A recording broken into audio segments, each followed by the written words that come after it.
सुनेंगे। सभी को नमस्ते।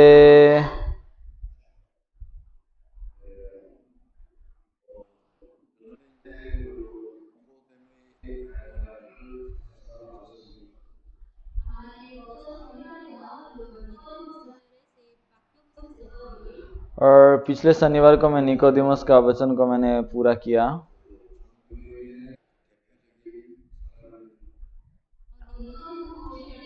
और निकोदिमस एक ऐसा व्यक्ति है जो और जितने भी धर्म है उसका एक प्रतिनिधि है।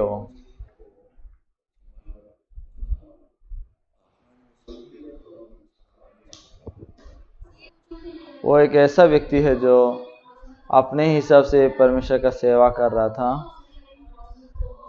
और अपने हिसाब से परमेश्वर का पीछे जाने वाला आदमी था।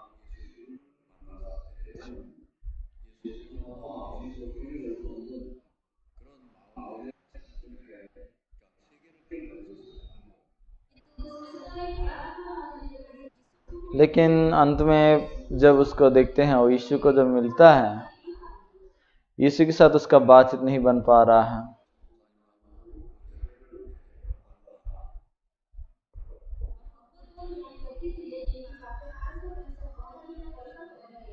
एक व्यक्ति थे जो पास्टर पाक को संगति करते समय उसने कहा था कि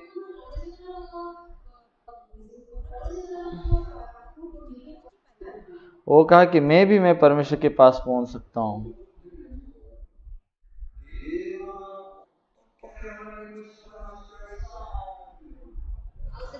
उस समय पास्टर पर भयंकर गुस्सा से उसको चिल्लाए, तू कैसे परमेश्वर को ढूंढ सकता है।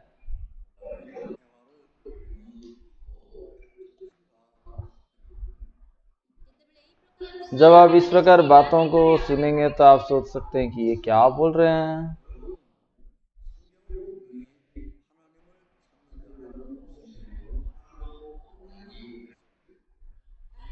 तो बाइबल में स्पष्ट रूप से लिखा हुआ है कि कोई भी परमेश्वर का ढूंढने वाला नहीं है, एक भी नहीं है।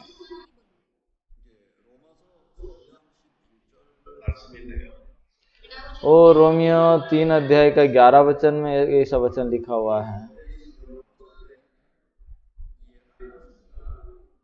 पहले जब मैं ये वचन को पढ़ा तो मैं समझ नहीं पाया, क्योंकि मैं उद्धार पाने से पहले बहुत प्रार्थना कर रहा था। ऐसा एक व्यक्ति था मैं, और मैं परमेश्वर को बहुत ढूंढा हूं किसी और की तुलना में। क्यों मैं परमेश्वर को ढूंढ रहा था? क्योंकि प्रभु दिखता नहीं है। क्यों नहीं दिख रहे हैं? क्योंकि मैं अंधा हूं, इसलिए।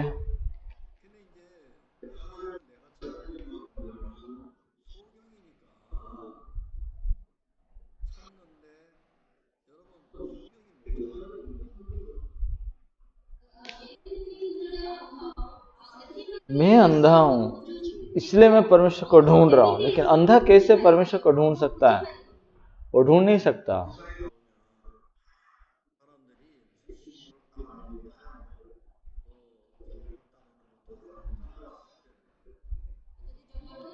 संसार में जाएंगे तो वहां अनेक लोग ऐसे हैं जो कि हम हिंदू हैं, हम बुद्धिस्ट ऐसा कहते हैं, लेकिन वास्तव में कोई धर्म नहीं मानते हैं।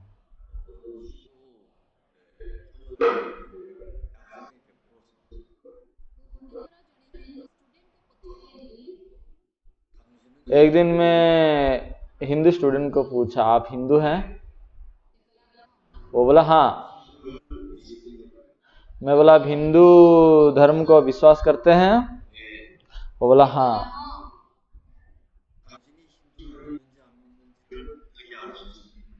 आप कैसे हिंदू को विश्वास करते हैं या नहीं विश्वास करते हैं, हम कैसे जानेंगे?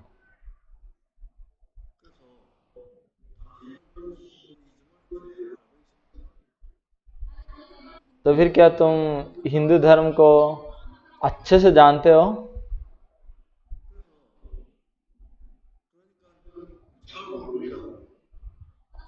ओ पूछ रहे हैं तो सटीक से नहीं जानता हूँ बोल रहा।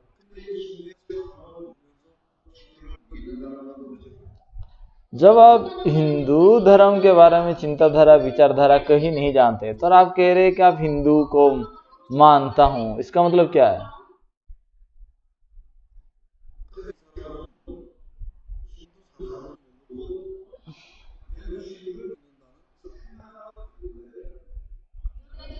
और जो हिंदू धर्म का मूल बात है उसका भी सटीकता से नहीं जानता है, लेकिन वो कह रहा है कि मैं हिंदू धर्म को विश्वास करता हूँ।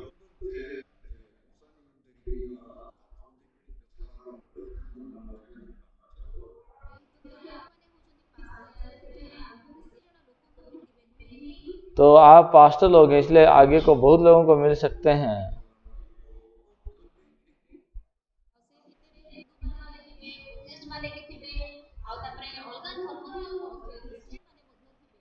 तो हाँ, अनेक धर्म के लोग मिलेंगे आपको।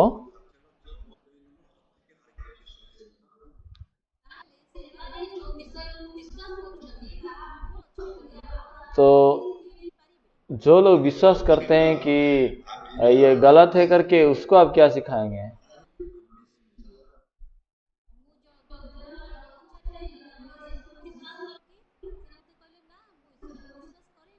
फिर मैं उसको पूछा प्रभु को विश्वास करते हो? वो बोला नहीं विश्वास करता हूँ।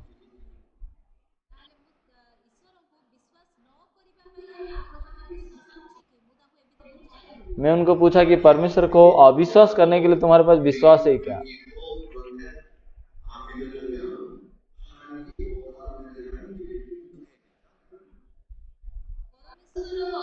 परमेश्वर है और परमेश्वर सर्वशक्तिमान है, लेकिन आप अगर विश्वास नहीं करना चाहते हैं तो चाहते हैं इसलिए प्रभु को विश्वास नहीं कर सकते हैं, ऐसा आपके पास भी स्पष्ट विश्वास होना चाहिए ना।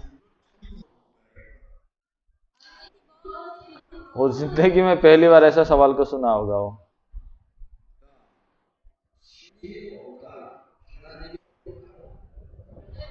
यानी कि परमेश्वर नहीं है, इसका मतलब क्या है?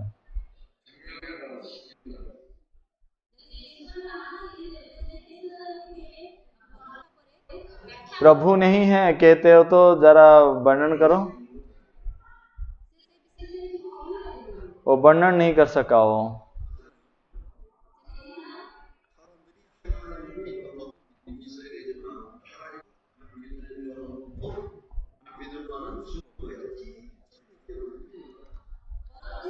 तो परमेश्वर को विश्वास करने के लिए एक विश्वास की जरूरत है, और मन नहीं करते हैं प्रभु को विश्वास करने को, तो परमेश्वर को अविश्वास करने का भी विश्वास होना चाहिए।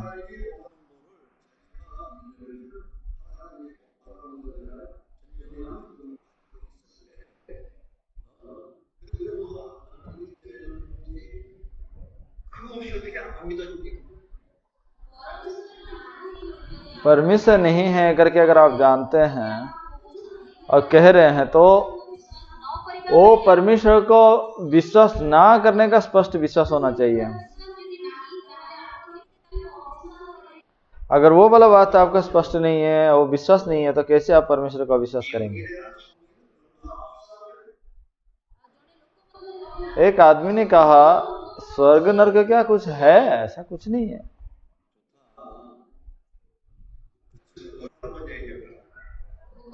मैंने तो कहा ठीक है, प्रमाण दो कि स्वर्ग और नरक नहीं है।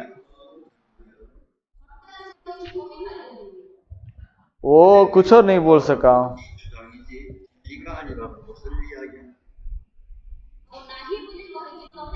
तो तुम्हारे बात को क्यों बोल रहे हो नहीं है बोल के? वो सत्य नहीं है ना।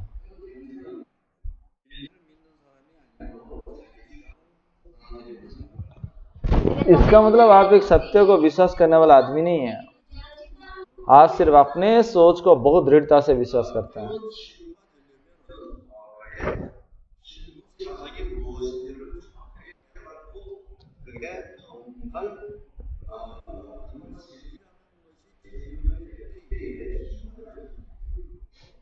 और परमेश्वर के बारे में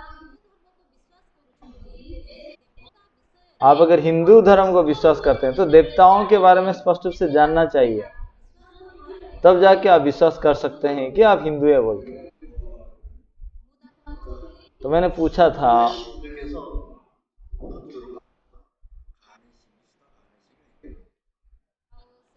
तो मैंने हिंदुओं को पूछा, उनका गणेश है, दुर्गा है,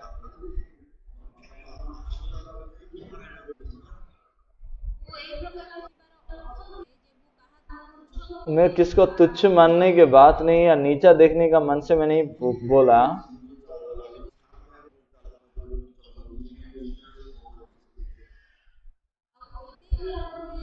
आप मान के चले एक हाथी का गला काट देंगे और इंसान का गला काटेंगे और इंसान का शरीर में अगर हाथी का सर को अगर रगेंगे, ऐसा कॉस्मेटिक सर्जरी, प्लास्टिक सर्जरी, ऐसा कोई भी डॉक्टर सफलता नहीं पाया है ना।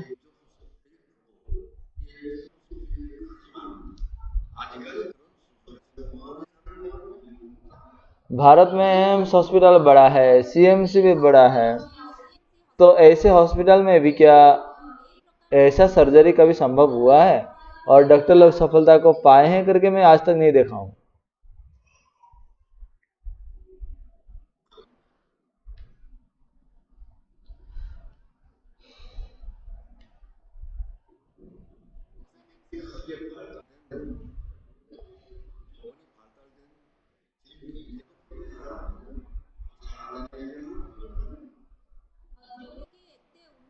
यानी कि जहां इतना मेडिकल टेक्नोलॉजी बढ़ चुका है, तो ऐसा मेडिकल में भी कोई ऐसा सर्जरी नहीं हुआ है।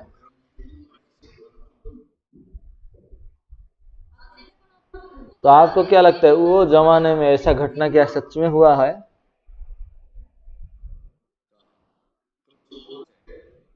और दूसरी बात,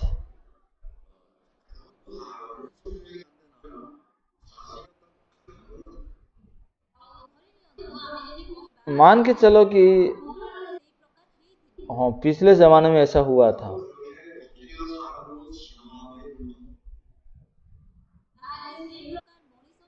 तो ऐसा कोई इंसान कोई निवास कर रहा होगा क्या? मान के ऐसा हुआ भी होगा तो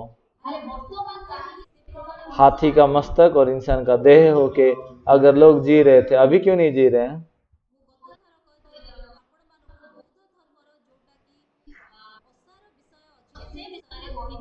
पिछले बार मैं बौद्ध धर्म के व्यर्थता के बारे में कहा था। मैं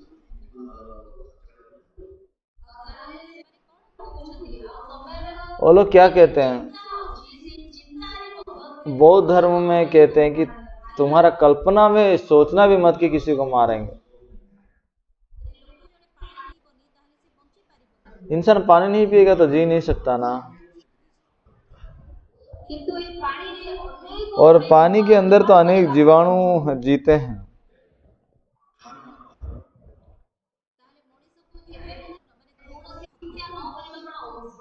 इंसान को कभी नहीं मारना, ये क्या संभव है क्या?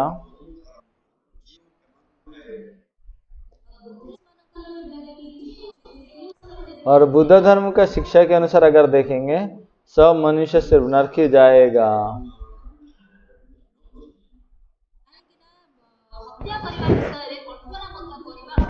क्योंकि हत्या करने की बात में सोचना भी, कल्पना करना भी नामुमकिन है। आप जानते हैं भारतीय दही क्या है?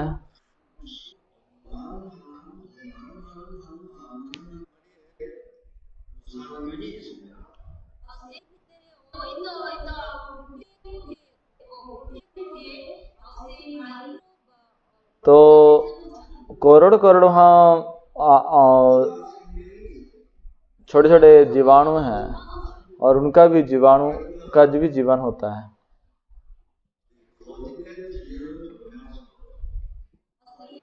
इसलिए कि जो सत्य का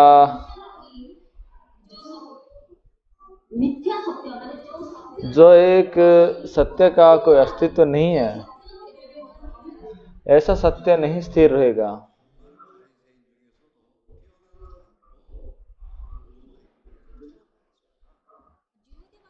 तो यहूदियों के बीच में भी निकोदेमुस करके एक नेता थे, वो बहुत ऊंचे पदवी के आदमी थे।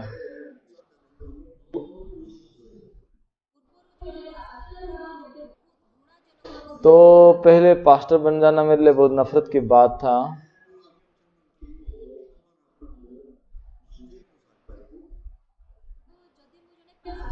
अगर मैं पास्टर बन जाऊंगा और हमेशा बाइबल लेके जीऊंगा तो तकलीफ होगा, फिर मैं कैसे खुशी से जीऊंगा।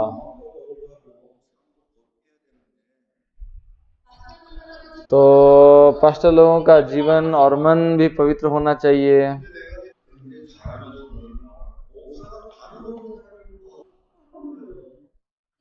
लेकिन मैं जो पास्टर लोगों को देख रहा था तो अनेक पास्टर लोग हैं जो व्यभिचार भी करते हैं।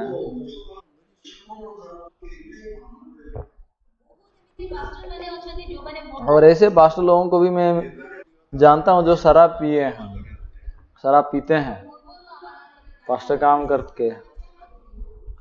दारिंगबाड़ी में हम सुसमाचार प्रचार करते समय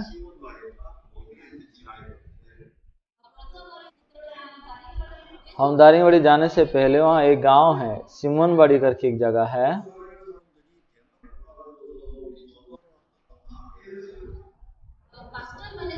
तो वहीं के पास्टर लोग बांस का डंडा लेकर आए थे और हम प्रचार कर रहे थे बोल के हमें मार रहे थे।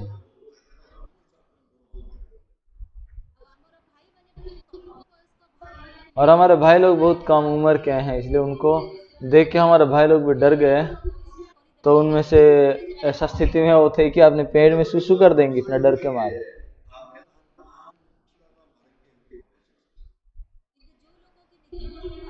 लेकिन जो व्यक्ति अपने आप को पास्टर कह रहा है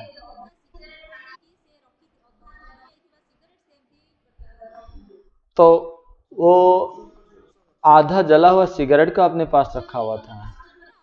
मैं पूछा आप तो पास्टर है ना, पास्टर लोग सिगरेट पीते हैं क्या?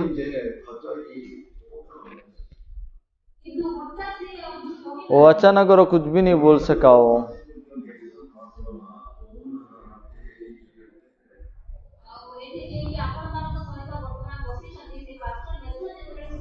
तो यहाँ जो पास्टर नेल्सन है उनको जब सुसमाचार प्रचार किए है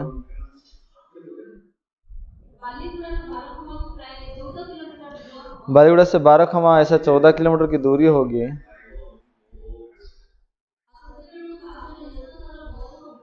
और उस समय पास्टर नेल्सन का उम्र बहुत कम था।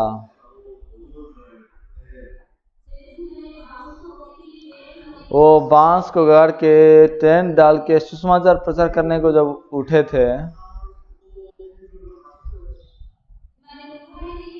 तो वो लोग कुल्हाड़ी लेकर आ रहे थे और बांस को काट दिए और चेयर को सब तोड़ दिए।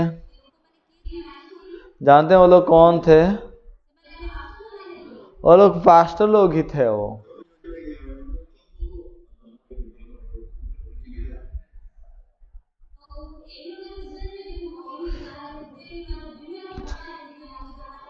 ऐसा घटनाओं के बारे में कहूंगा तो एक दो घटना नहीं है जिसको हमने सामना किया है।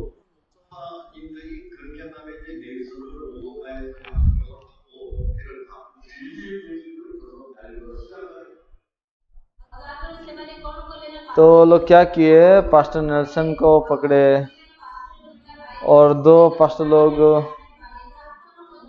और बाइक में उसको खींच खींच के बालीगुड़ा के बाजार तक ले गए।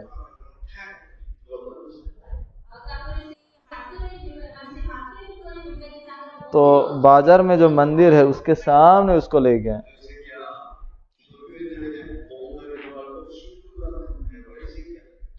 फिर उसको बोले कि तू सुन, तो सिर्फ क्रिश्चियन लोगों को सुसमाचार प्रचार मत करना, प्रचार करना है तो हिंदुओं को प्रचार कर, ऐसा बोले। तो नेल्सन सच में बहुत घबराया गया, दुखी हो गया। उसे लग रहा था मेरे प्रति बहुत गलत किया जा रहा है।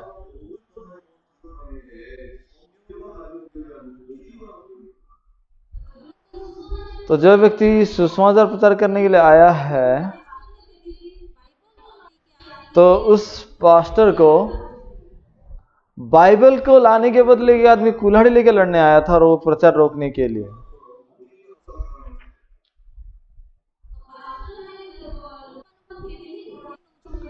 तो पास्टर लोग लोगों को कैसे चला रहे हैं? वो लाठीचार्ज कर रहे हैं या हिंदू लोग जैसा दंगा करते हैं ऐसा दंगा करना चाहते हैं और इस प्रकार लोगों को मैनेज करना चाहते हैं?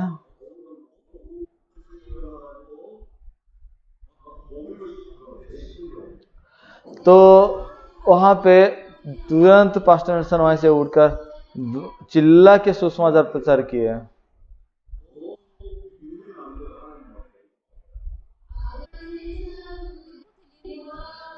मैं जब इस बात को देख रहा था तो मैं प्रभु के सामने रोया। मैं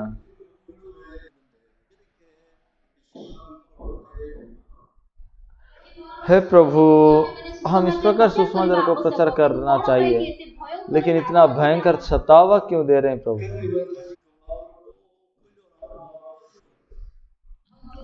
फिर जिस गांव से उनको निकाल दिए थे वही गांव में हम फिर से गए थे और वो पास्टर भी गए थे।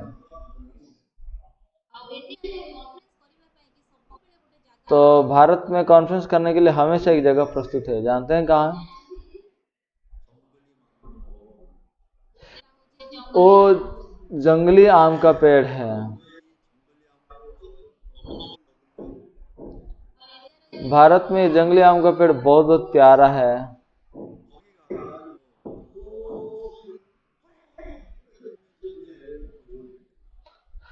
तो ऐसे जगह पर वो जाके जब सुसमाचार को प्रचार कर रहे हैं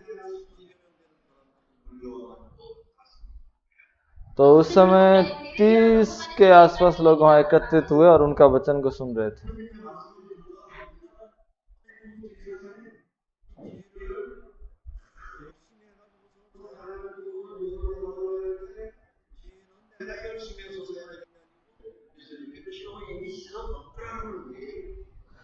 तो जब वो वचन को सुन रहे थे वो जान पाए कि हम पाप करके बहुत कोशिश कर रहे थे पाप क्षमा पाने के लिए,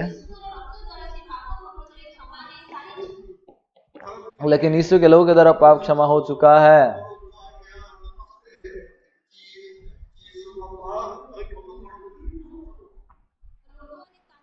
लेकिन लोग वहां रो रो के हर दिन प्रार्थना कर रहे थे, क्षमा करिए प्रभु बोल के।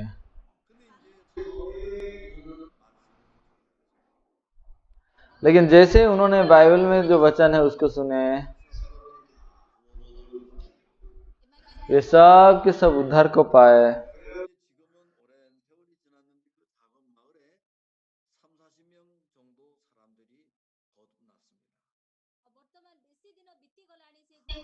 अब ऐसा घटना हो के बहुत दिन गुजर गया है, लेकिन अभी वो गांव में 30-40 लोग उद्धार को पाए हैं।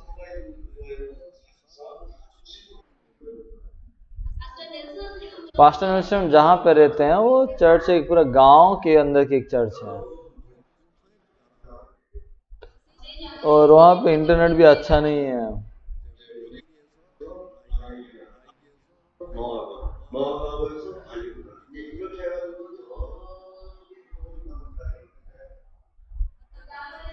तो वहाँ उदयगिरी है, नुआगांव, बल्लीगुड़ा, ऐसा ही कुछ गांव है।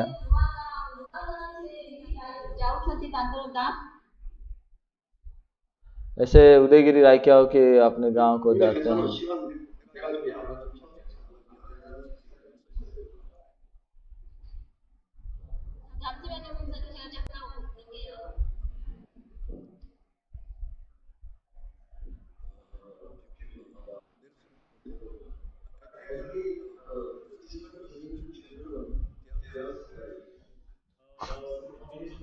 चुमी सिस्टर के बच्चे ना वो स्ट्राइक कर रहे हैं।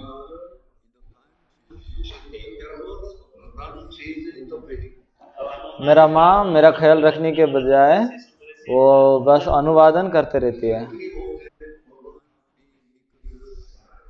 इसलिए 3 लोग मिलके वो स्ट्राइक कर रहे हैं और मामी पुलिस जाके आ गया।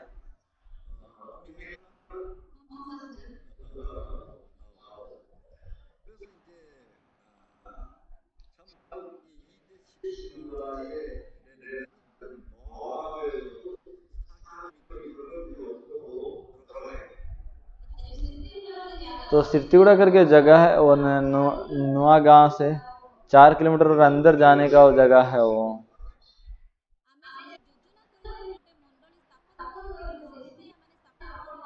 हम वहाँ योजना बनाए थे कि एक चर्च बनाएंगे, इसलिए बनाए, ऐसा नहीं है।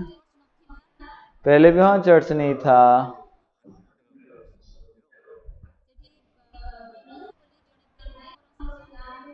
तो वहाँ एक भाई थे, विनोद भाई करके, वहाँ गांव में।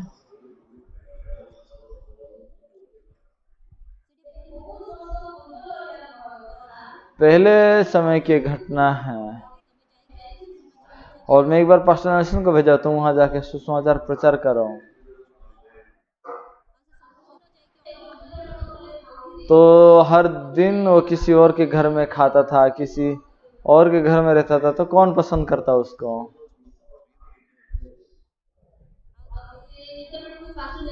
और जब पास्टर नेल्सन वहां रहते थे, किसी और के घर में खाते समय भी लोगों का विचारधारा उनके प्रति बदल गया, और लोग जो उनको देख रहे थे, ऐसा आंखें भी था, पर वो लोग भोजन किए। हम वहाँ योजना बना के ऐसे ही चर्च शुरू किए, ऐसा नहीं है। वो सिर्फ एक बाइबल को लेकर गया था वो जगह में।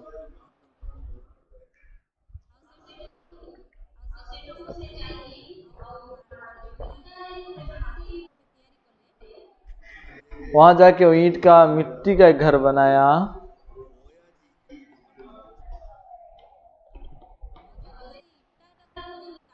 अगर वो ईंट को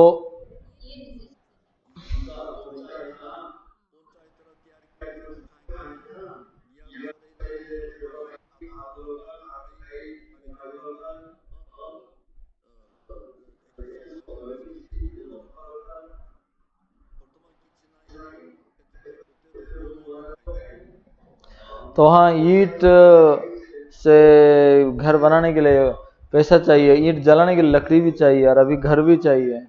इसलिए एक दीवार के पास वो लगाकर एक कमरा बनाया था।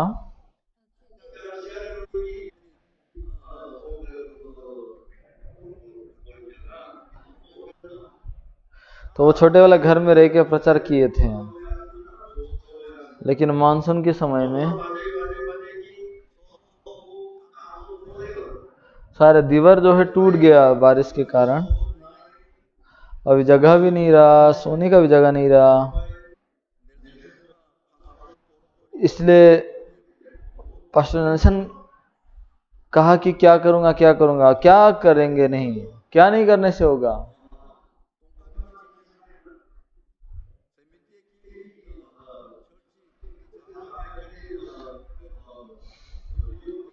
तो इस प्रकार वो चर्च का जमीन भी नहीं था, तो एक जगह दीजिए करके वो चर्च वहां बनाया। वहां दंगा हुआ था।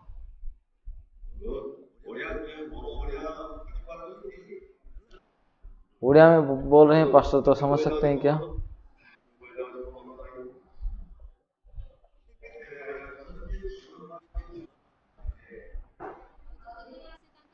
इसलिए जब वो अपना घर को बनाना शुरू किया,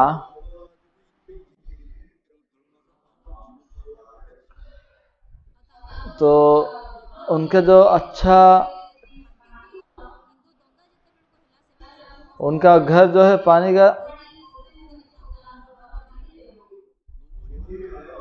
वो कच्चा इसे बनाया था, लेकिन वो कुल्हाड़ी से लाके वो बारिश के समय वो कच्चा मिट्टी से बना हुआ घर टूट गया। तो कैसे वो बनाया था और रोएगा क्यों नहीं।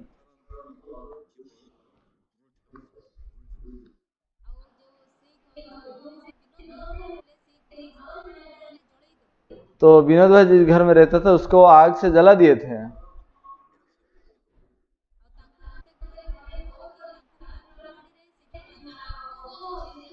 तो उनको एक कुल्हाड़ी में, कुल्हाड़ी का पीछे से उसको पीटे थे घर में बंद करके। वो पीठ का जो कंकाल है, उसी का हड्डियां सब टूट गया था। और वो पेट्रोल डाले लकड़ी में इनको जलाने के लिए।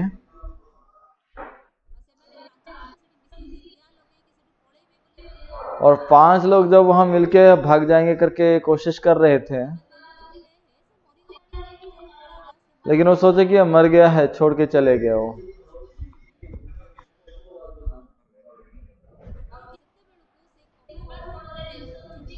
तो उस समय वो दरवाजे के किनारे छिपकर वो नेल्सन मुझे फोन किया था।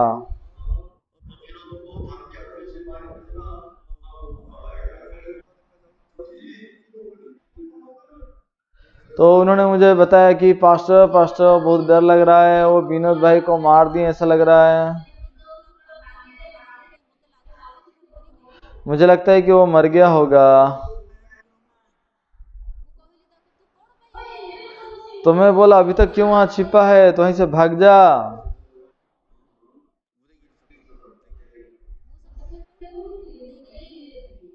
तो मैं वहां कहाँ था, उदयगिरी में मैं था। और उस समय नेल्सन पास्टर सित्तीगुड़ा में थे।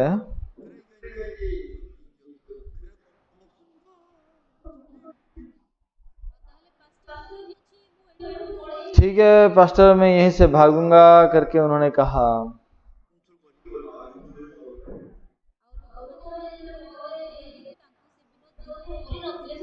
तो बाद में लोग जब देख रहे हैं तो वहाँ वो विनोद भाई नहीं मरे थे, वो जिए थे।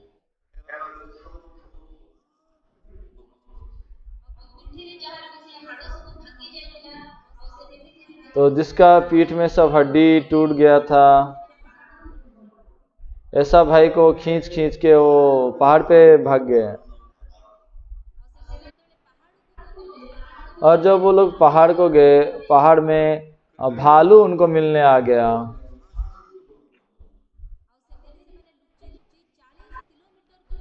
ऐसा वो छिप छिप के 40 किलोमीटर दूर भागे थे, जानते हैं, आप समझ पा रहे हैं।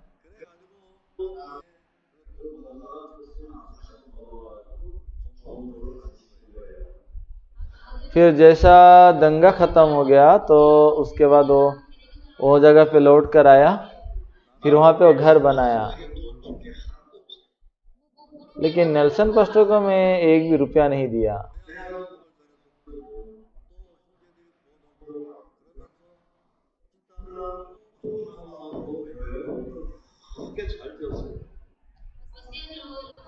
तो लोगों को सुसमाचार प्रचार कर रहा था, और एक व्यक्ति उधर पा रहा था, एक और व्यक्ति उधर पा रहा था, और वो भाई लोग मिलके वो चर्च को बनाया।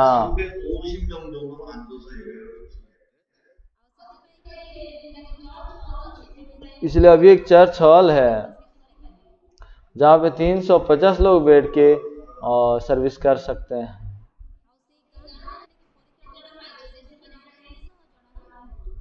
तो गांव में जितने लोग उधर पाए वो तकरीबन 300 के लोग होंगे।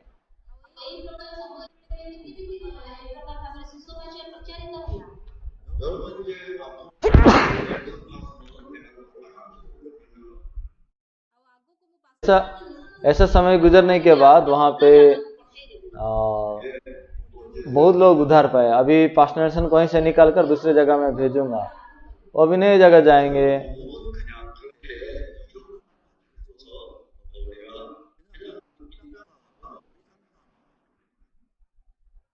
तो सुसमाचार एक ऐसी बात नहीं है जिसको हम अपने अंदर रख के सिर्फ अपने मुंह से हमारा सुसमाचार को व्यापार करेंगे, ऐसा नहीं है।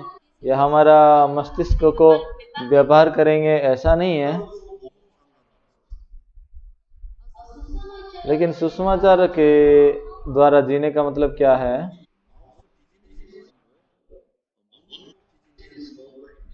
ये मुंह का धंधा नहीं है, या मस्तिष्क का माथे का धंधा नहीं है ये।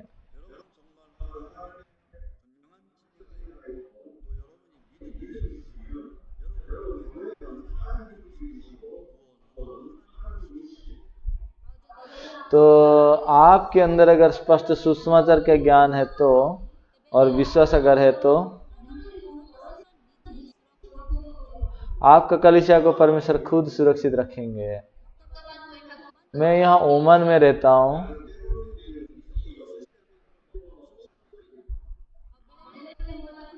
तो कभी कभी पैसा मेरे पास रहता है, कभी कभी पैसा मेरे पास नहीं रहता है। लेकिन कभी भी एक बार भी मैं कोई इंसान को अपना कमी के लिए पैसा नहीं मांगा। अगर परमेश्वर मुझे देंगे तो मैं करूंगा। प्रभु अगर तुम मदद नहीं करोगे तो मैं कुछ नहीं करूंगा।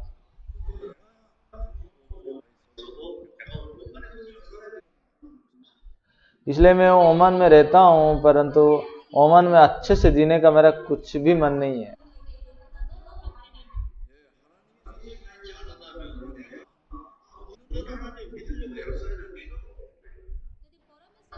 अगर परमेश्वर अगर जिंदा नहीं है तो जो परमेश्वर जिंदा नहीं है, ऐसे परमेश्वर को मैं विश्वास करने को क्यों कोशिश करूंगा मैं। तो इंसान का जो उद्धार है वो इंसान के ऊपर निर्भर नहीं रखता है। तो एक इंसान का उद्धार वो परमेश्वर का काम है।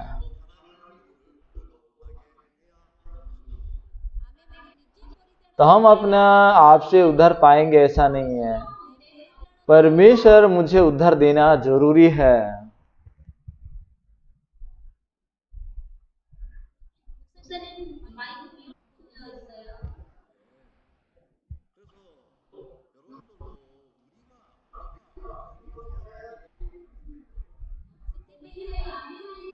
इसीलिए मुझे मेरे लिए कुछ करने की अभी जरूरत नहीं है।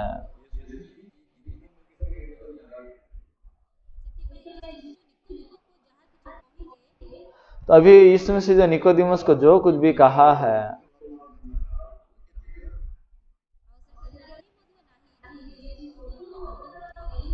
और ऐसा कोई भी नहीं है जो स्वर्ग से उतरा हो, और ऐसा कोई भी नहीं है जो मनुष्य के पुत्र की तरह स्वर्ग में चढ़ सकता है।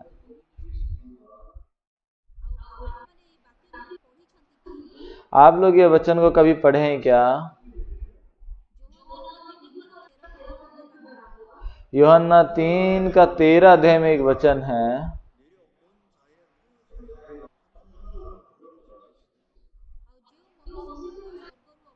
तो जिस मनुष्य का पुत्र स्वर्ग से उतरा है उसके बिना कोई स्वर्ग में नहीं चढ़ा है करके लिखा है।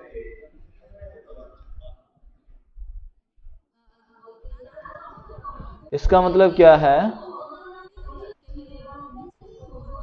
मैं जो स्वर्ग से चढ़ा हूं मैं ही स्वर्ग जा सकता हूं। स्वर्ग से उतरा हूं तो मैं ही स्वर्ग चढ़ सकता हूं। इसका मतलब है ये।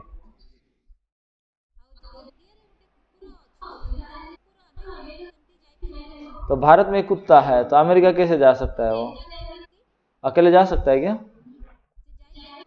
नहीं जा सकता।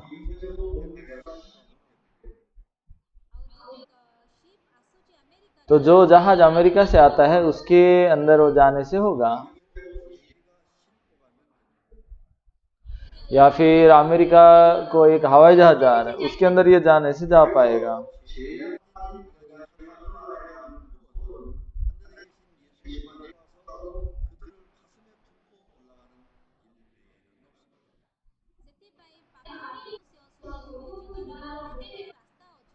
तो एक पापी स्वर्ग जाने का एक ही मार्ग है, वो है यीशु स्वर्ग से उतरे हैं और अपने हृदय में इन सबको स्वर्ग ले जाना चाहते हैं।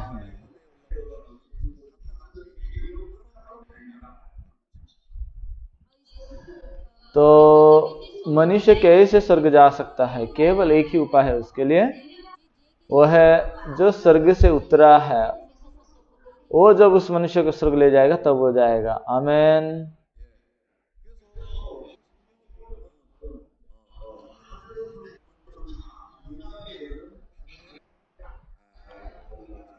तो यहाँ पे क्या लिखा हुआ है? जो मनुष्य का पुत्र स्वर्ग से उतरा है उसको छोड़ और कोई भी नहीं है जो स्वर्ग जा सकता है।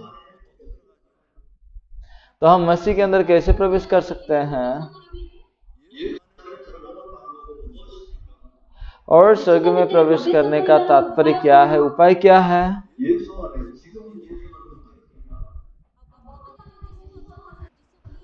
तो अभी जो यीशु है वो कौन है?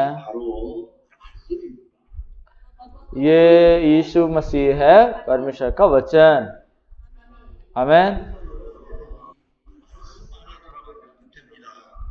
यानी कि आपके मन अगर परमेश्वर का वचन के अंदर ही प्रवेश करेगा तो उतना ही काफी है। आप समझ पा रहे हैं क्या? तो परमेश्वर का वचन के अंदर मैं किस प्रकार आदमी हूं और मैं सोच के अंदर मैं किस प्रकार आदमी हूं।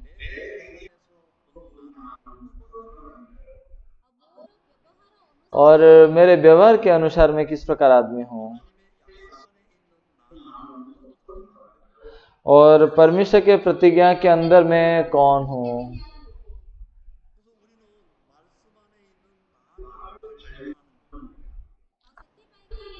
इसलिए वचन के अंदर मैं हूं, उस मैं को मुझे आविष्कार करना जरूरी है।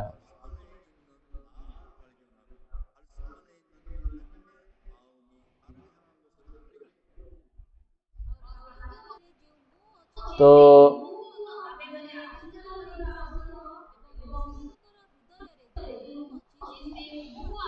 वचन के अंदर मैं जो हूं उसका आविष्कार करना जरूरी है और परमेश्वर के अंदर मैं जो हूं वचनों में उसको भी मुझे आविष्कार करना जरूरी है। परमेश्वर का मन वो परमेश्वर का वचन है, उस वचन को मेरे मन में एक कराना जरूरी है। आमेन।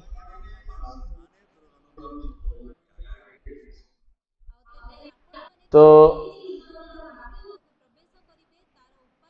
आप परमेश्वर का वचन के अंदर कैसे प्रवेश करेंगे, मैं उसका उपाय को मैं बताऊंगा। आप सीखना चाहेंगे या सीखना नहीं चाहते हैं? सीखना चाहते हैं ना?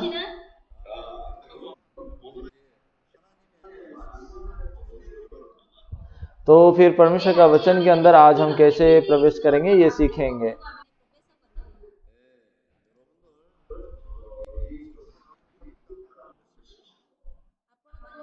आप लोग सवोपदेश न्यायों का 6 अध्याय आप खोलिए।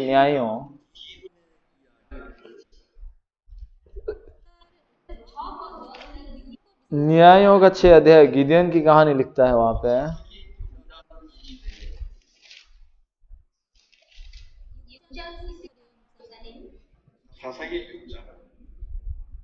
न्यायों का 6 अध्याय उसका पहला वचन।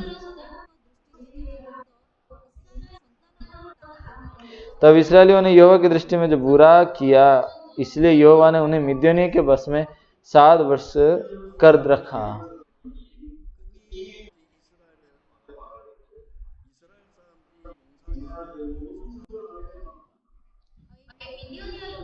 तो मिद्यानी लोग जो है 7 साल तक इजरायलियों को अपने बस में कर रहे थे, इसलिए वो लोग जो भी खेती करते थे वो सब अनाज को ले लेते थे।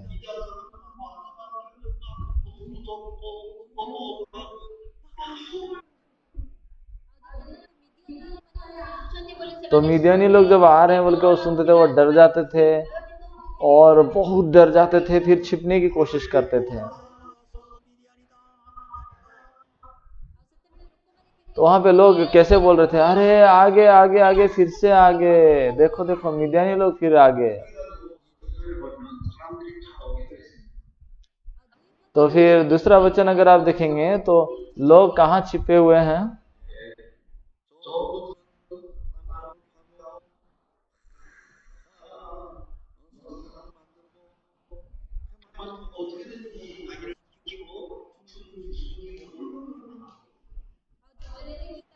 तो वहां अगर आप देखेंगे वो पहाड़ों के गहरे खड्डों में और गुफाओं में और कीलों में अपने आप को छिपने लगे हैं।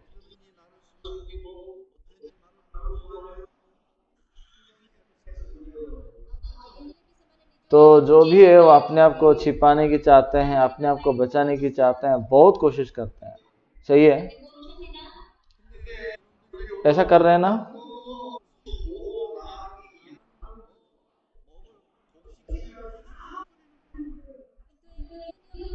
लेकिन ये मिद्यानी लोग जब आ रहे हैं, उनका मेमना बकरी जो कुछ भी खाना था सबको ले लेते हैं। तो गिदियन भी वो डरा हुआ है कि नहीं है? गिदियन यहाँ बहुत बहुत डरा हुआ था।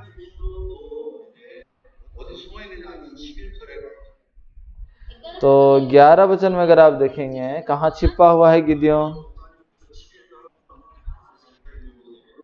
11 वचन को सब पास्टर लोग आप ध्यान से उसको एक बार पढ़िए एक बार। फिर यहोवा का दूत आकर उस बान वृक्ष के तले बैठ गया जो ओफ्रा में एब्याजेर योआस का था, और उसका पुत्र गिदोन एक दाखरस के कुंड में गेहूं इसलिए झाड़ रहा था कि उसे मिद्यान से छिपा रखे।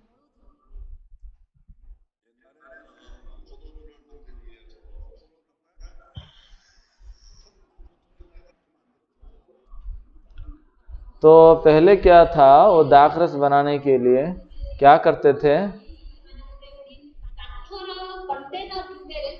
एक लकड़ी का बर्तन बना के उसके अंदर वो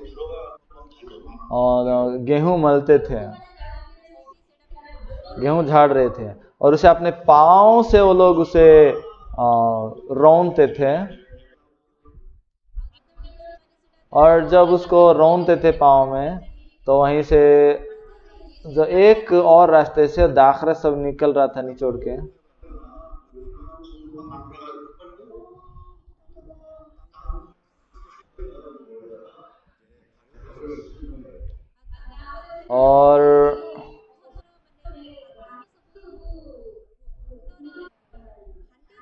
और मिट्टी का एक एक हांडी में वो दाखरस रख के वहां उसको फर्मेंटेड कर देते थे।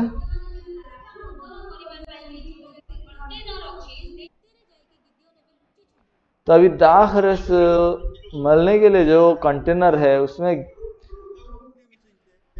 वो बर्तन के अंदर, वो हांडी के अंदर जाके गिदियन छिपा हुआ है और वहां से गेहूं को मल रहा है और वो झाड़ रहा है और थोड़ा थोड़ा हाथों में मल के देख रहा है वो। तो यहाँ पे आप देखेंगे ये गिदियन को जो कोई भी देखेगा कैसे सोचेगा, वो डरपोक है ना, ऐसा ही है ना।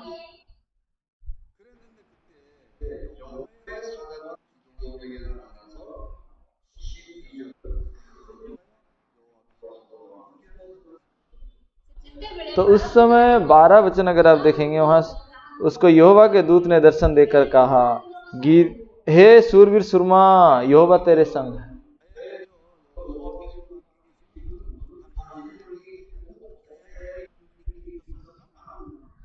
तो वहां पे गिदियन क्या कह रहा है, हे मेरे प्रभु विनती सुन, यदि यहोवा हमारे संग होता तो हम पर ये सब विपत्ति क्यों पड़ती है। और जितने आश्चर्य कर्मों को देखा, परंतु वो अपने आप को जब देखता है तो कैसे महाविक्रमशाली पुरुष सूरवीर सुरमा जैसे कह सकता है, वो ऐसा नहीं लग रहा था उसको। परमेश्वर उसको झूठा लग रहा है।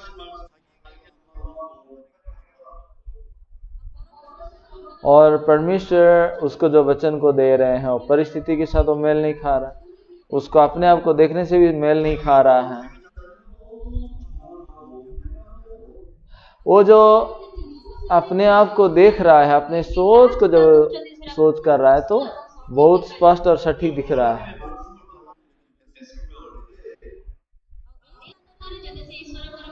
अगर वो परमेश्वर का वचन को विश्वास करना है तो अपने आप को इनकार करना पड़ेगा।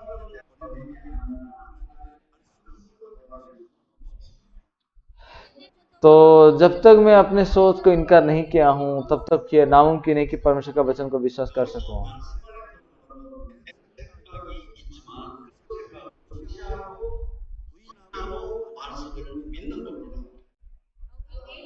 तो यहाँ भले ही मेरा सोच है, परंतु वचन के अंदर मुझे प्रवेश करना है तो उससे पहले मेरा सारे सोच को इनकार करना जरूरी है, उसको फेंकना जरूरी है।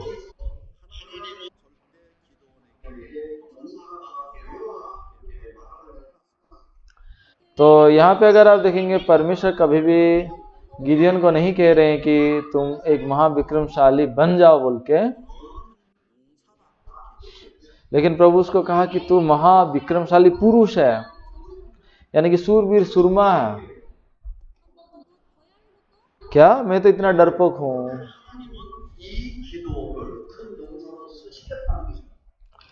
लेकिन यहाँ पे परमेश्वर इच्छा करते थे कि ये गिदियोन को महाविक्रमशाली सूरवीर सुरमा के रूप में इस्तेमाल करना।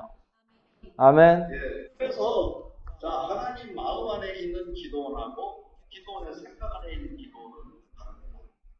तो इसलिए परमेश्वर के दृष्टि में जो गिदियोन है और गिदियोन अपने मन में जो गिदियोन है, वो दोनों बहुत भिन्न हैं।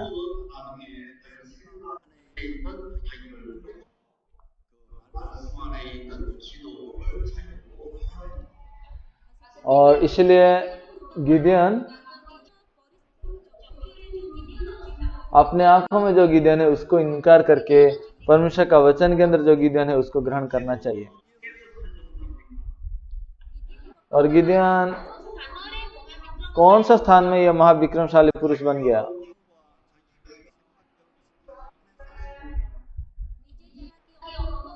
अपने अनुभव के अनुसार, या जो परिस्थिति है उसके अनुसार, या जो परिस्थिति है उसके अंदर वो महाविक्रमशाली और सूरवीर सुरमा है क्या?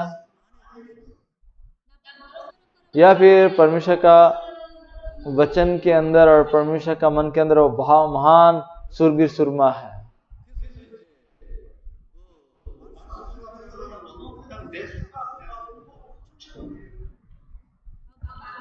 तो वचन के अंदर प्रवेश करने के लिए मुझे मेरा चिंता को इनकार करना बहुत जरूरी है।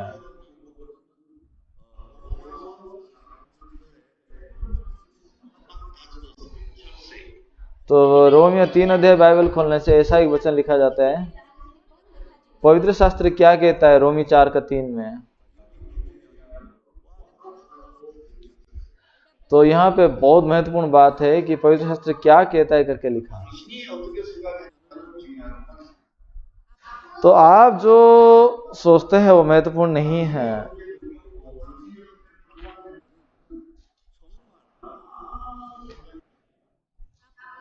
आप कैसे अनुभव किए, आप कैसे समझ रहे हैं, आपका कैसे न्याय है, उसका कोई महत्वपूर्ण नहीं है।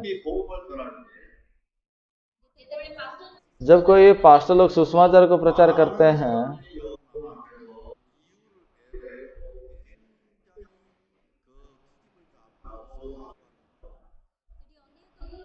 तो हाँ अनेक लोग हैं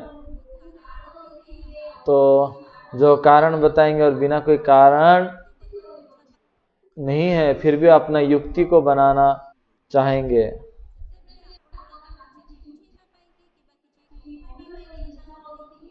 तो उनको समझाने की अब जरूरत नहीं है, सिर्फ वचन को दिखाइए। उनको बस वचन को आप दिखा दीजिए। तू जो बोल रहा है वो तुम्हारा सोच है और परमेश्वर का वचन ऐसा कह रहा है। अगर तुम बदलना चाहते हो तो ये वचन को बदलो। देखेंगे कौन सा वचन बदलता है कि नहीं बदलता है। आमीन।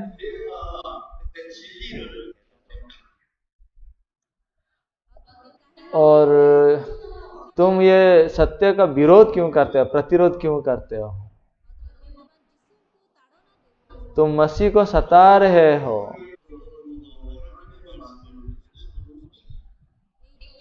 तो ये संसार में कोई भी ऐसी बात नहीं है जो परमेश्वर का वचन के विरुद्ध जीत सकता है।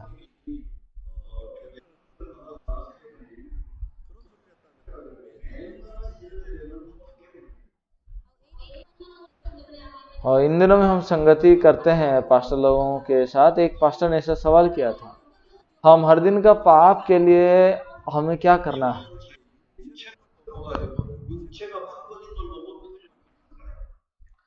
और ये वो व्यक्ति है जो अपने शरीर के बदलाव को देख के विश्वास करना चाहते हैं।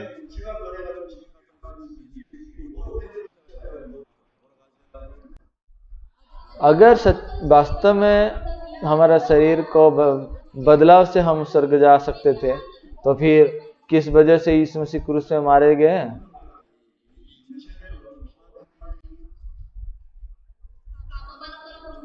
तो हमारे मृत्यु के समय तक हमारा शरीर नहीं बदलने वाला है।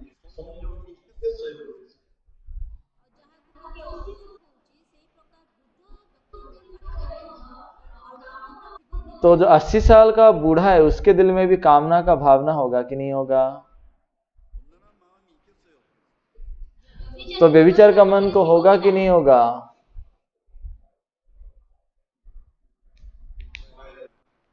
कोई बताइए।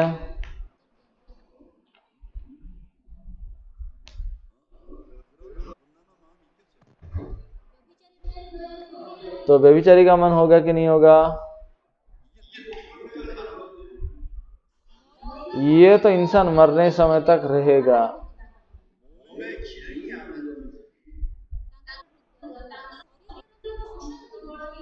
तो उनका शरीर का जो फंक्शन है वो कमजोर पड़ सकता है।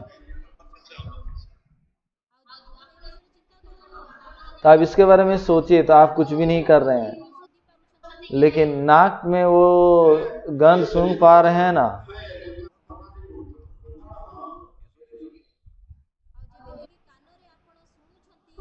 और जैसा कान में आप सुन रहे हैं, नाक में जैसा सूंघ पा रहे हैं, ऐसा हृदय में भी व्यभिचार का मन जो है वो ऑटोमेटिकली निकलेगा। मैं उसका कारण नहीं जानता था, लेकिन जब मैं उत्पत्ति 3 अध्याय का पढ़ा, उसका 14 वचन में देखा तो परमेश्वर ने सांप को अभिशाप दिए और परमेश्वर ने कहा कि तू तेरे पेट के बल चला करेगा और जिंदगी भर तू धूल को चाटता रहेगा।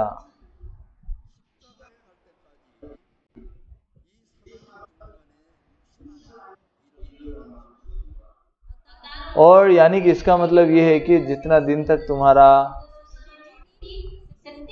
ये शैतान क्रूस पे नहीं चढ़ा है, तब तक ये इंसान के शरीर में वो काम करता रहेगा।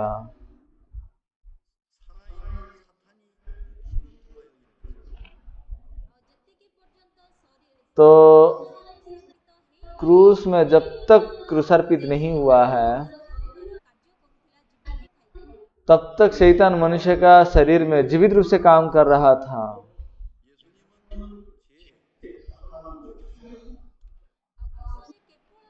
और क्रूस पे सिर्फ यीशु मसीह क्रूसार्पित हुए उतना ही नहीं है, शैतान और वो पाप, ये सब क्रूस पे क्रूसार्पित हुए हैं।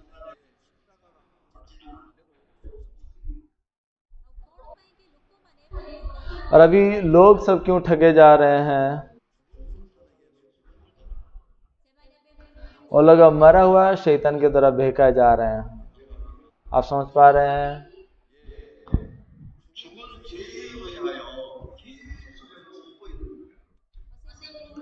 वो मरा हुआ पाप के द्वारा लगातार वो बहकाए जाते हैं।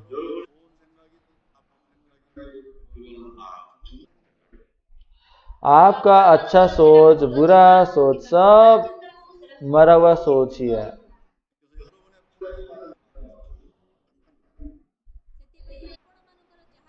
इसलिए आपका जो भी विचार है वो सब मरा हुआ विचार है। आमीन।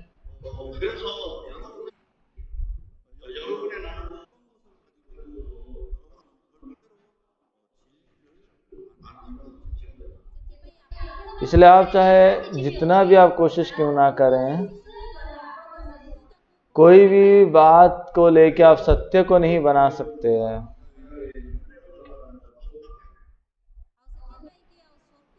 इसलिए स्वर्ग से जो आया है उसको छोड़ कोई स्वर्ग में प्रवेश नहीं कर सकता, वही मनुष्य पुत्र ही स्वर्ग प्रवेश कर सकता है करके लिखा है।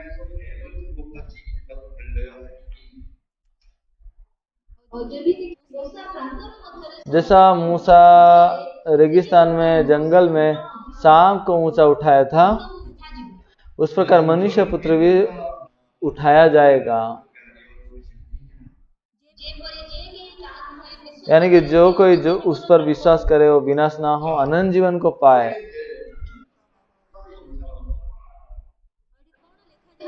यहाँ पे क्या लिखा है? जो कि उस पर विश्वास करे वो अनंत जीवन पाएगा बोल के लिखा है। तो पाप का जीवन है या नहीं है? पाप का जीवन नहीं है।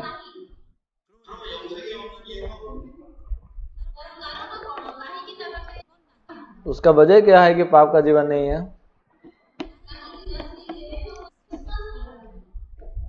क्योंकि वो कभी विश्वास नहीं किया।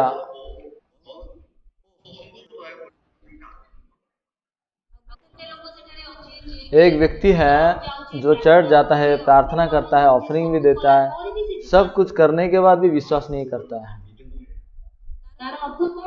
इसका मतलब वो वचन को विश्वास नहीं करता है। समझ पा रहे हैं? आप जानते हैं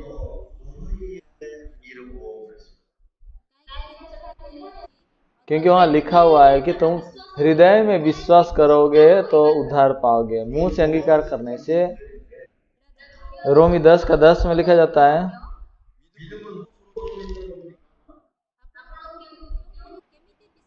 कैसे विश्वास करेंगे?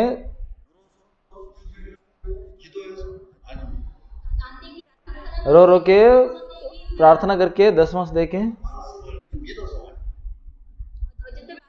तो परमेश्वर का वचन को जब आप विश्वास कर रहे हैं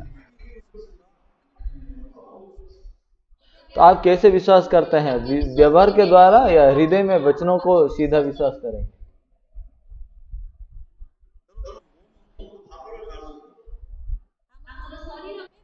तो हमारा शरीर कभी भूत समय में नहीं जा सकता।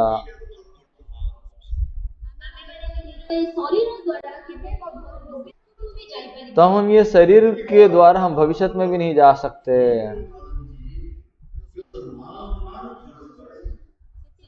तो इसीलिए हम भूतकाल में जाएं या भविष्य में जाएं, केवल हमारा मन ही जा सकता है।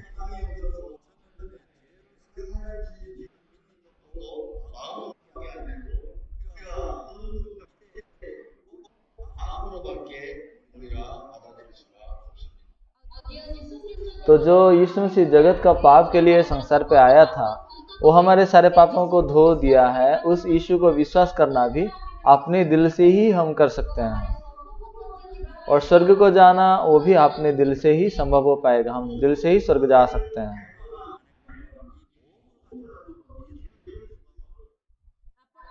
तो आप शरीर में कुछ काम किए हो या नहीं किए हो,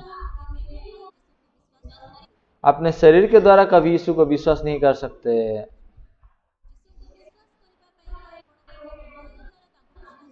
तो यीशु को विश्वास करने के लिए सिर्फ अपना दिल से ही विश्वास कर सकते हैं। आमीन आमीन कह पाएंगे ना?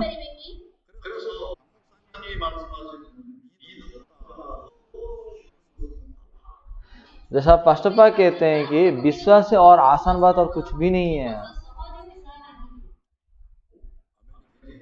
आमीन कह पा रहे ना?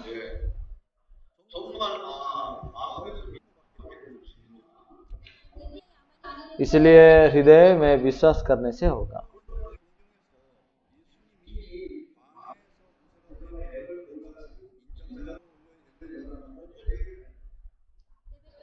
तो जंगल में मूसा जैसा पहाड़ पे सांप को उठाया था, उस प्रकार मनुष्य का पुत्र भी उठाया जाएगा। इसका मतलब क्या है?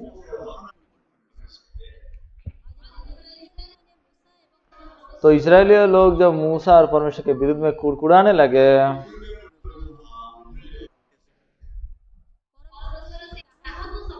और परमेश्वर जहरीला सांपों को भेजता है,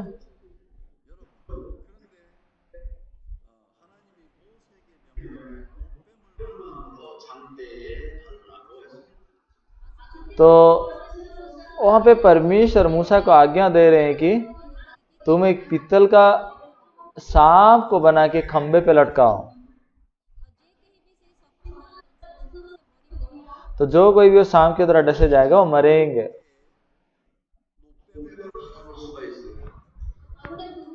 तो मरा हुआ व्यक्ति कैसे वो पीतल के सांप को देख सकता है?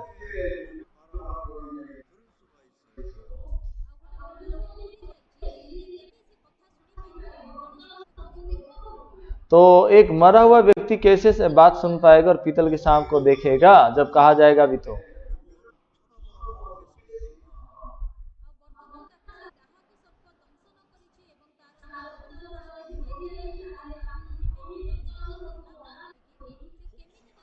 एक व्यक्ति जहरीला सांप के तरह डसा हुआ है और अगर वो मर गया है तो कैसे उसको कहा जाएगा कि तुम देखो बोल के? मरा गया तो वो जानता तक नहीं है ना, ऐसा है ना?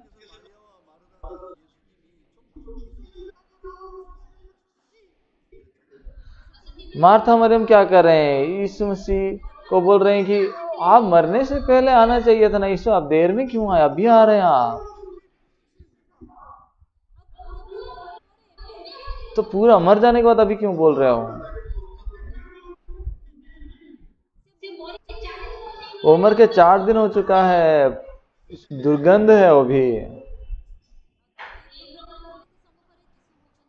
ऐसा परिस्थिति के सामने यीशु मूर्ख है।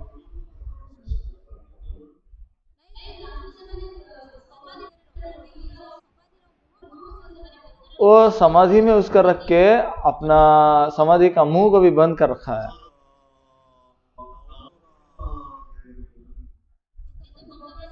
और यीशु जाके उसको लाजरस को कह रहा है, लाजरस तुम निकल आ जाओ।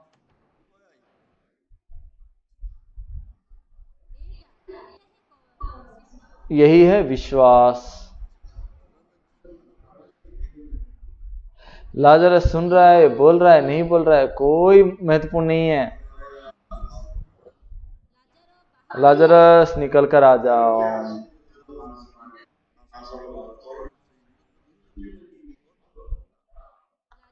तो ऐसे लाजरस को निकल कर आ जाओ बोल के जो यीशु कह रहे हैं, उस वचन के अंदर शक्ति है कि लाजरस को उसका समाधि से निकल ले आने को।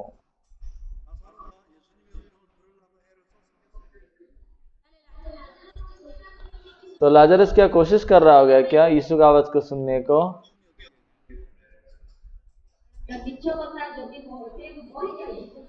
तो अगर वो मरा हुआ व्यक्ति है तो कैसे सुन पाएगा? तो मरा हुआ व्यक्ति कैसे सुन सकता है?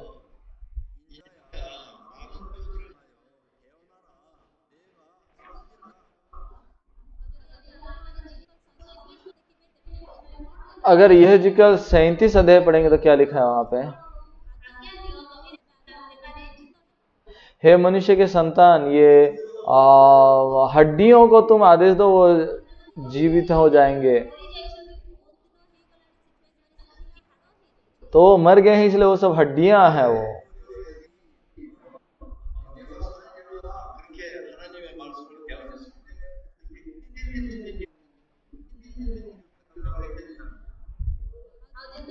तो इस प्रकार आप वचन को ये जिक्र सुना और जाके वो हड्डियों को आदेश दिया, हे हड्डियां, सूखे हुए हड्डियां तो उठो।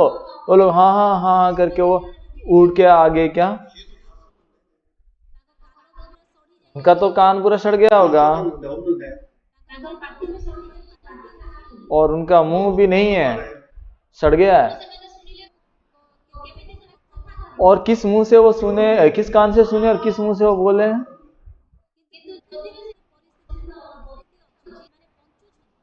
ऐसा भी परिस्थिति होकर भी वो लोग बच पा रहे हैं।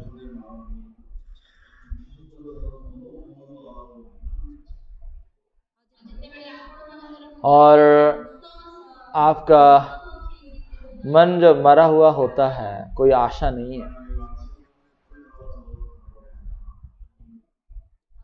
उस समय परमेश्वर का वचन आपके दिल में प्रवेश करता है और वो वचन आपके दिल में बात करता है। आमेन आमेन।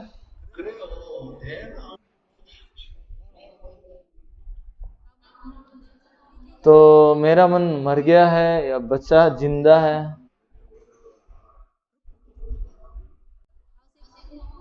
इसलिए वो खंबे पे जो पीतल का सांप है उसको देखो, उसके अंदर सब कुछ है। आमेन।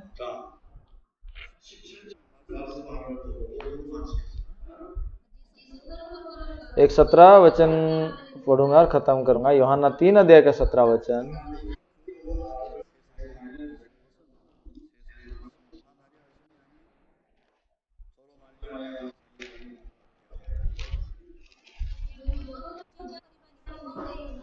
परमेश्वर ने अपने पुत्र को जगत में इसलिए नहीं भेजा कि जगत पर दंड की आज्ञा दे, परंतु इसलिए कि जगत उसके द्वारा उद्धार पाए।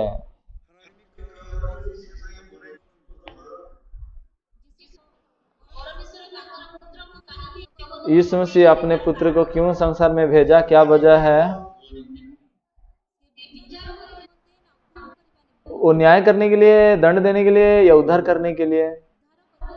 उद्धार करने के लिए। तो फिर लोग आज तक क्यों पापी हैं?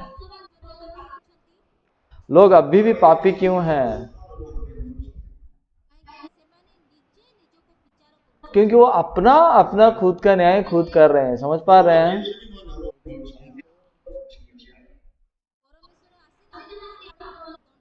यीशु मसीह नहीं आया था आपको दंडनीय देने के लिए, दंडनीय रूप से न्याय करने के लिए।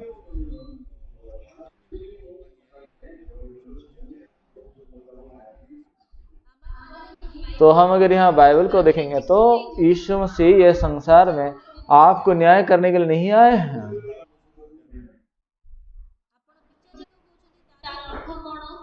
आपका आप अगर विचारित हो रहे, न्याय हो रहे हैं, आपका आप दोषी हो रहे हैं, इसका मतलब क्या है? 19 में लिखा है।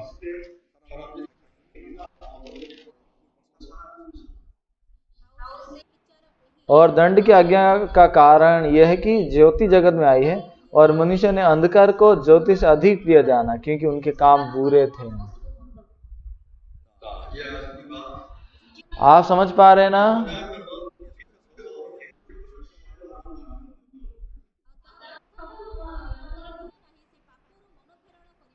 इनका मन में पाप से मन फिराने का कोई मन नहीं है, इसलिए यही होता है।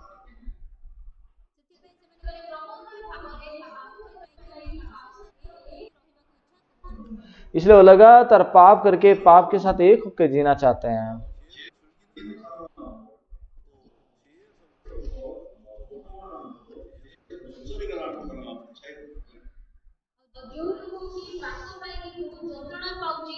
तो जो आदमी पाप के कारण कष्ट पा रहा है, जो पाप से उद्धार पाना चाहता है, और जो पाप को उपभोग करता है, ये संपूर्ण, ये 3 प्रकार के लोग संपूर्ण अलग अलग हैं।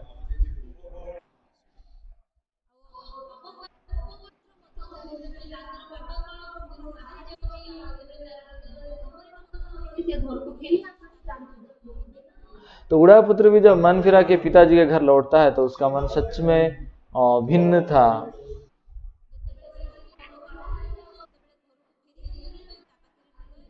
जब वो पिताजी का घर से दूर चला गया, पिताजी के घर लौटने का कोई मन नहीं था, लेकिन विनाश हो जाने के बाद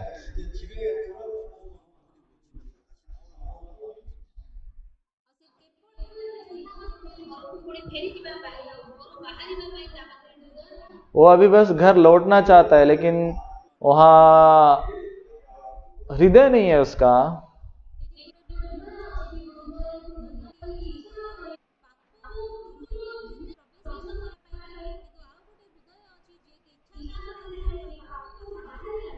तो एक हृदय है जो पाप के अंदर प्रवेश करना चाहता है, और एक हृदय है जो पाप से बाहर आना चाहता है।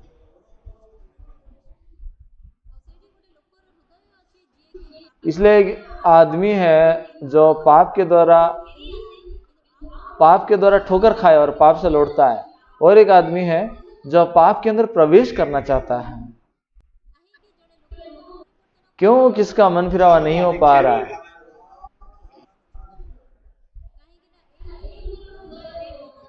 क्योंकि ये व्यक्ति के दिल में भी अभी पाप के अंदर प्रवेश करने का मन है। इसीलिए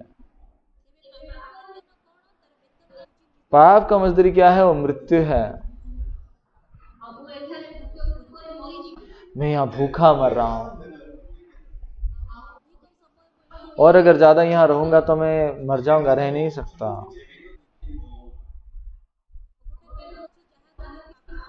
एक आदमी है जिसको पाप बहुत अच्छा लगता है और पाप को उपभोग करता है। वो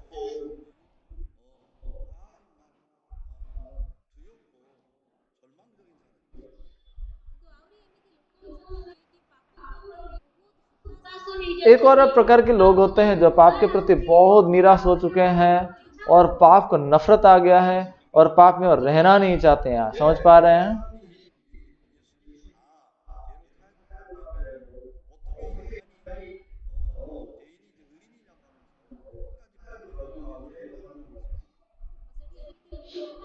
तो ऐसे भी लोग होते हैं, यद्यपि उनको कहा जाता है कि प्रभु तुम्हारा पापों को क्षमा कर दिया है, फिर भी अंत तक वो परमेश्वर का विरोध करके बोलते हैं कि कैसे हमारा पाप क्षमा हो जाएगा, कैसे हमारा पाप क्षमा हो जाएगा।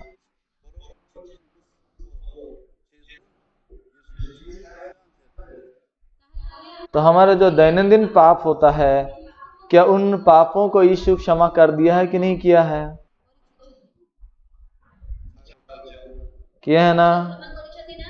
किया है ना? लेकिन जो पास्टर लोग हैं, ये पास्टर लोग इस वचन को विश्वास नहीं करते हैं, इसलिए अच्छे से सुसमाचार को सुनते हैं, फिर से समान सवाल करते हैं, कौन सा पाप आपका यीशु क्षमा कर दिया है? सारे पापों को। कितने समय के लिए? सर्वदा के लिए। आमेन।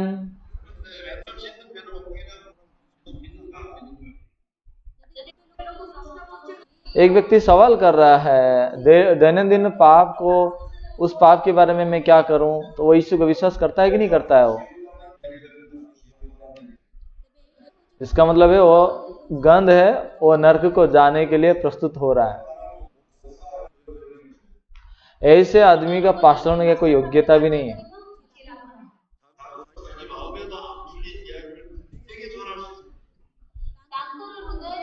क्योंकि उसके दिल में भी जो बात समाधान नहीं हुआ है, वो बात को कैसे लोगों को प्रचार कर सकता है?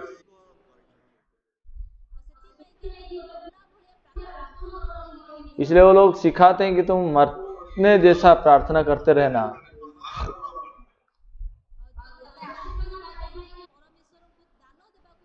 और आशीष पाने के लिए प्रभु को दान देना चाहिए, और सारे बातों को लाइए बोल के सिखाते हैं।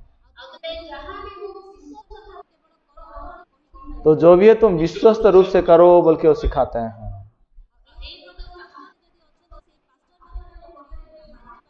तो ऐसे पास्टर अगर है तो पास्टर काम नहीं करके निकल जाना चाहिए। उद्धार पाया हुआ पास्टर उद्धार का सुसमाचार को प्रचार करेगा।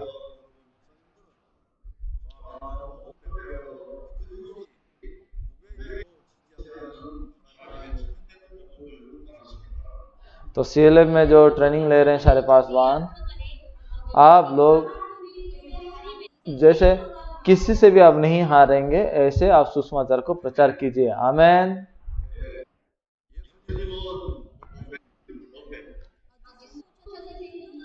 यीशु मसीह वो पीतल का सांप है।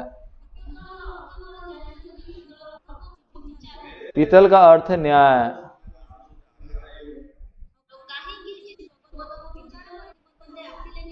जानते हैं यीशु मसीह क्यों संसार पे न्याय करना नहीं आया?